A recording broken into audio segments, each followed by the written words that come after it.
After completing the download, you'll need to go to your WordPress and then Plugins.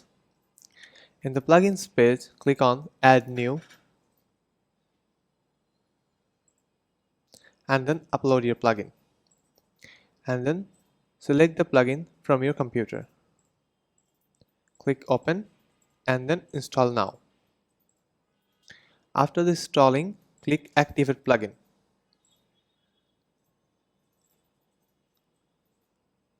This might take a few moments.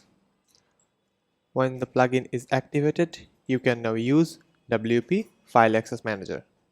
As you can see now, the WP File Access Manager plugin is installed on my WordPress.